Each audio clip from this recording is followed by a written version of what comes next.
திரையுலகத்தின் முடிசூடா மன்னன் எங்கள் super star Rajinikanth அவர்களுக்கு இனிய பிறந்த நாள் நல்வாழ்த்துக்கள். அவர் பெரும் தலைவர், அவரை வாழ்த்த வயது இல்லை, ஆனால் நாங்கள் வணங்குகிறோம். அவர் எவ்வளவு சாதிச்சுக்கிறாரு எங்க தலைவர். எப்ப இருந்தாலும் எங்க தலைவரை நாங்க மறக்கவே முடியாது. இது வருஷம் வருஷம் வருஷம் இது நடந்துகினே இருக்கும்.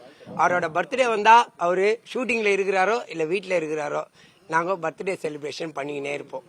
ஹாப்பி பர்த்டே தலைவா. ஹாப்பி பர்த்டே தலைவா. தலைவர் ஏற்கனவே சொன்ன மாதிரி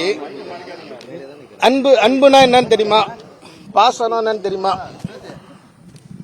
நேசனம் என்னன்னு தெரியுமா, நண்பனா என்னன்னு தெரியுமா அப்படின்ற மாதிரி அவர் ஏற்படுத்தின ஒரு தனி கூட்டம், தனி இது.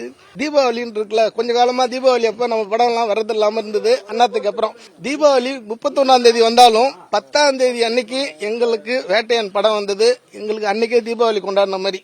ஷீரடி சாய்பாபா அவர் வழியில வர்றதுக்கு அடுத்ததா இருக்கிறது யாருன்னா ஒரு மகான்.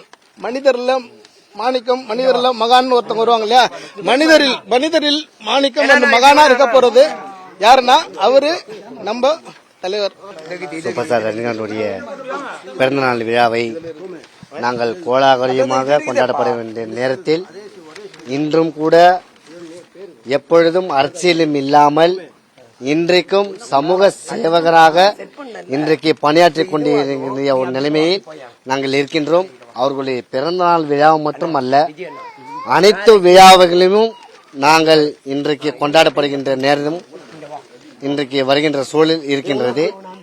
மாண்புமிகு தலைவருடைய பிறந்தநாள் விழாவை நாங்கள் கோலாகலமாக கொண்டாடப்படும் நேரம் எங்கள் மகிழ்ச்சியாக இருக்கும். அவர்களுடைய பிறந்தநாள் நல்வாழ்த்துக்களை தெரிவித்துக் கொண்டு வெற்றி பெறுகின்ற நன்றி, வணக்கம்.